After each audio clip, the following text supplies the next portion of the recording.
असतो मा सद्गमय तमसो मा ज्योतिर्गमय मृत्योर्मामृतं गमय.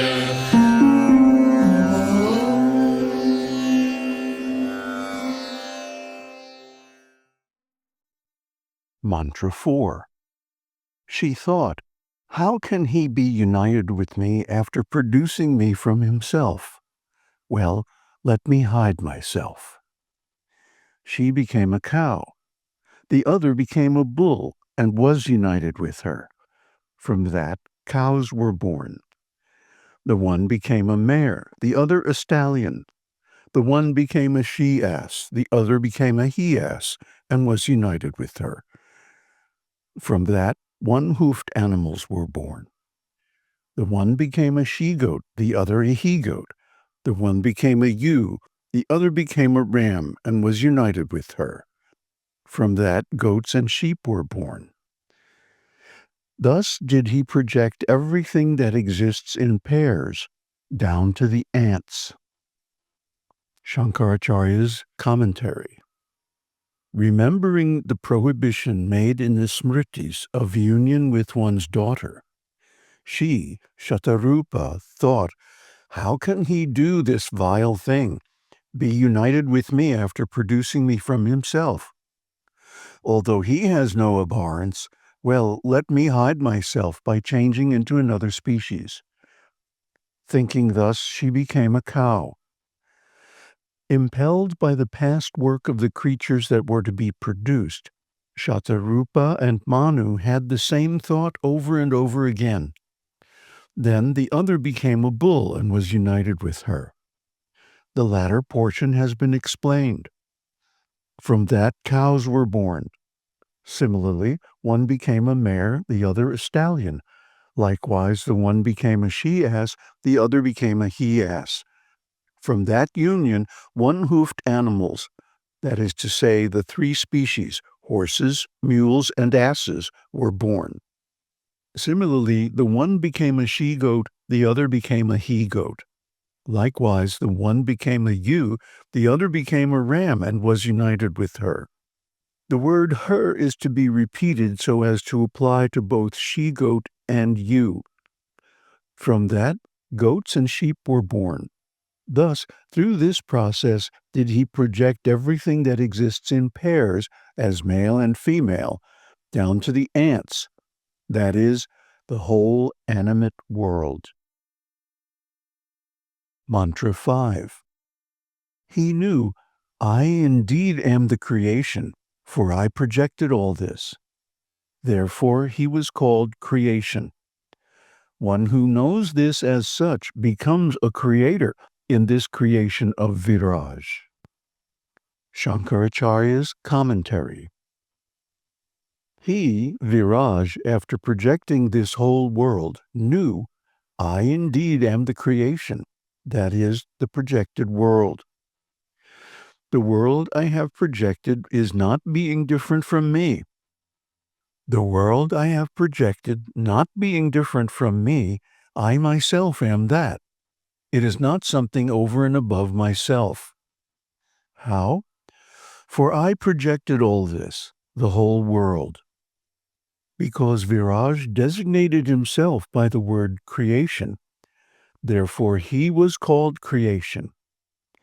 Like Virāj, he becomes a creator of a world not different from himself in this creation of Virāj, that is, in this world.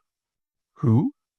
He who, like Virāj, knows this, the world described above, in its threefold division relating to the body, the elements, and the gods, as such, as identical with himself. Namaste. So, the origin of species is a mystery that science has not and cannot solve, because science goes only up to the point of acknowledging the existence of consciousness. It cannot go farther than that, because the origin of consciousness, which is the origin of everything, is beyond their scope. They do not admit subjective evidence. But the evidence for consciousness is only subjective because consciousness cannot be measured by any material instrument, including our own mind and senses. It can only be perceived by itself, and that is ineluctably subjective. So there is never going to be any scientific, quote unquote, evidence for the origin of consciousness or its fourfold nature, as we've discussed so many times on this channel. What to speak of the origin of the species? Darwin's theory of evolution, which, I use the title of his infamous book, Origin of Species, for this video, because he does not explain and cannot explain, for example, the different phyla. Humans, monkeys, four-footed beasts, three cloven-foot beasts, four-toed beasts, single-hoofed beasts. What to speak of insects, worms, birds, reptiles, etc., etc. The bewildering variety of species seen in the world is impossible to explain by evolution, because the only experimental evidence for evolution we have does not show origin of species, but only adaptation to changing environments. By the way, this is a big debate going on right now in biology. But of course, the public is never informed about it because we're just supposed to believe what's in the books. But what about if what's in the books is wrong? Origin of species is a level of change, a quantum leap beyond simple adaptation. A certain amount of change can be explained by random mutations, and others by environmental pressures. But changing from one species into another, from fish to land animals, can't be explained by any theory of evolution. It's simply too big of a change. There has to be some higher power involved that is beyond simple material adjustment. It has to come from the origin of life itself, the origin of consciousness, the origin of the mind, and so forth. And of course, this is Virāj. So this story is told not only here in Upanishads, but also in the Shiva Purana, Vishnu Purana, Brahma Vivarta Purana, the Bhagavatam, Bhagavata Purana, and in many other places.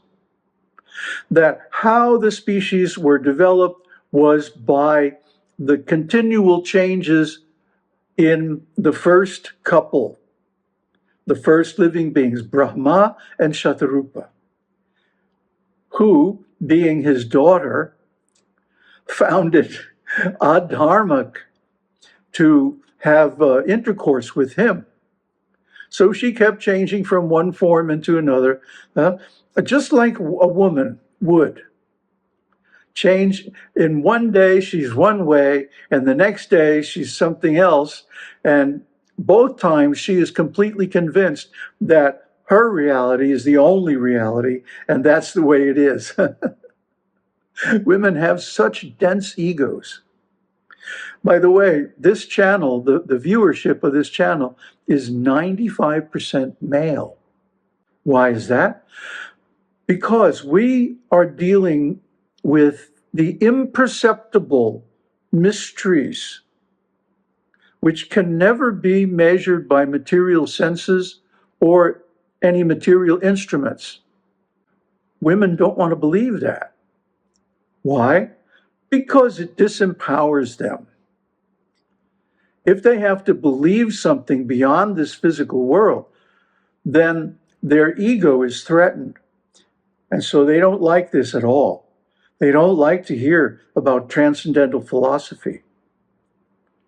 Now, there are a few women who are actually intelligent, and they actually make much better devotees than most men. Because men, on the other side, want to retain their agency.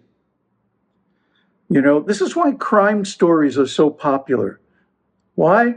Because criminals grant themselves much more agency than a person who follows the law. They allow themselves to do all kinds of things, whatever they perceive, usually wrongly, but whatever they think is for their benefit. Whereas the ordinary human being is constrained in his behavior by law, morality, ethics, and so forth. So criminals appear, anyway, on the face of it, to have more agency than ordinary people. But the one thing that a criminal cannot do is surrender to God. You have to be a basically good person to do that. The interesting thing about it is, though, when you do surrender to God, you become a creator just like Him. That's what's stated in the second mantra that we're going over today, that one who knows this creative aspect of Virāj also becomes a creator like Him. Not on the same scale, but as far as one's human existence is concerned, one becomes creative. Why? He realizes, I am a descendant of Virāj, of Brahma, Hiranyagarbha. Therefore, I inherit the same qualities and potencies, maybe on a smaller scale, but the qualitative identity is fundamental. So human beings have a natural tendency to be creative, to make things in their own image, in their own little world, to make things better. But actually, this knowledge and power eventually becomes an obstacle to ultimate self-realization. See, scriptures like the Bible and the Puranas talk about creation from the point of when Brahma is born. The Bible starts almost exactly like the creation story in this Upanishad, which means it is not actually the complete story, but it begins at a later time when Brahma is born and begins to create the gross material creation. But the subtle material creation is detailed only in the transcendental scriptures like Shiva Purana and some of the Sṛṣṭi scriptures like the Srimad Devi Bhagavatam. But be that as it may, all this elaborate knowledge, when one actually gains knowledge, complete vidya, transcendental knowledge, then the knowledge becomes an obstacle to further self-realization. And it has to be dropped. Why? Because this great load of knowledge gets in the way of realizing aham brahmasmi, I am pure consciousness, I am Brahman alone. And so once one gains the complete knowledge, the paradox is he has to drop it to realize the self.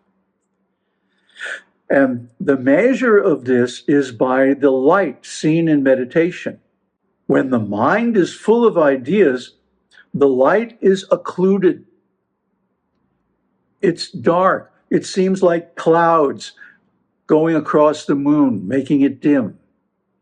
But when all those ideas are removed, then the light of Brahman is reflected fully by the purified mind and appears as brilliant as the sun, or maybe more so. And this is the actual aim of self-realization. Om Tat Sat. Aum Shakti Aum. Aum Namah Shivaya.